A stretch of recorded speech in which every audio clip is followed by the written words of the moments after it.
আসসালামু আলাইকুম। কেমন আছো সবাই? আশা করি সবাই ভালো আছো। গত ক্লাসে আমরা দেখেছিলাম কিভাবে cPanel এ প্রবেশ করা যায় এবং আমরা আমাদের উম সাধারণ কিছু HTML CSS ফাইল কিভাবে আপলোড করতে পারি সেটা দেখেছিলাম।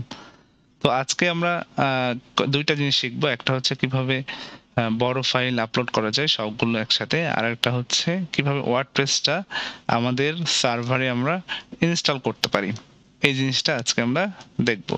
ওকে, প্রথমে আমরা দেখব যে কিভাবে বেশি ফাইল আপলোড করা যায়। তো ফাইল ম্যানেজারে আমরা চলে গেলাম। পাবলিক আন্ডারস্কোর HTML এ গেলাম। এখানে তো তোমরা কেউ কাজ করোনি দেখছি, শুধু হাফসা কাজ করছে। আচ্ছা, তো আশা করি সবাই কাজ জমা দিয়ে দিবা। ওকে, তো প্রথমে আমি একটা ফোল্ডার এখানে বানাই নিই। যদি আমরা মেইন কাজ করি তাহলে এখানে আপলোড দেব। আর যদি মনে করি না আমরা একটা টেস্ট করব তাহলে এখানে আমরা একটা ফোল্ডার বানিয়ে নিই টেস্ট নামে, ক্রিয়েট নিউ ফোল্ডার। এই জায়গাটাতে আমি এখন মাল্টিপল ফাইলগুলো আপলোড দেব। তো মনে করো যে হচ্ছে আমি এই ওয়েবসাইট নামে একটা আছে, এইটা আমি আপলোড দেব। এই সবগুলো আমার আপলোড হবে। তাহলে যেটা করব সেটা হচ্ছে এইভাবে যদি ডিরেক্ট আমি আপলোড দেই তাহলে কিন্তু একটা একটা করে আপলোড হবে। নর্মালি যদি আমরা এখানে যাই ওয়েবসাইট, এখন আমি যদি ওপেন হবে একটা একটা করে আপলোড হবে। এইভাবে তো আসলে আপলোড করা সম্ভব না এতগুলো ফাইল। তো এই জন্য আমাদের যেটা করতে হবে সেটা হচ্ছে আগে আমাদের জিপ করতে হবে। তো আমরা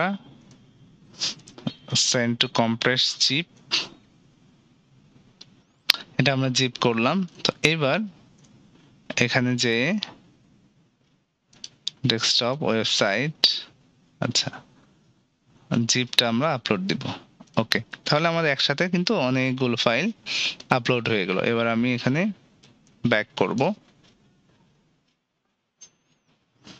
আচ্ছা, এই যে চলে আসছে। এখন এটাকে আমরা যেটা করব সেটা হচ্ছে আনজিপ করব। কি করব? আনজিপ।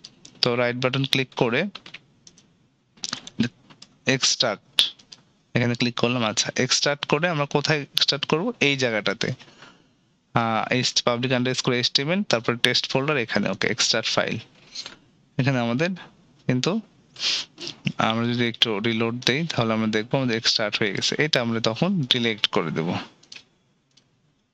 ওকে, তাহলে কিন্তু আমরা দেখতে পাচ্ছি যে টেস্ট ফোল্ডারের মধ্যে এটা চলে আসছে। এখন যদি আমরা এরকম দেখো /test,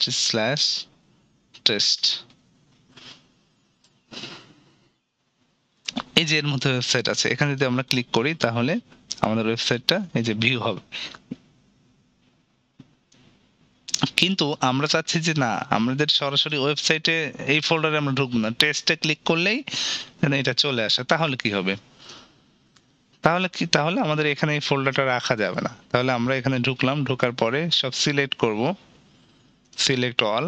এবার আমরা করব মুভ করব, মুভ করে আমরা এই ওয়েবসাইটটাকে, এই ফোল্ডারটাকে বাদ দিয়ে দিব। তাহলে আমাদের সবকিছু মুভ কোথায় হবে?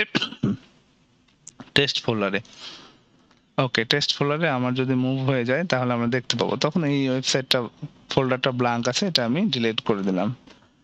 এবার যদি আমি RMP টেস্টে যাই তাহলে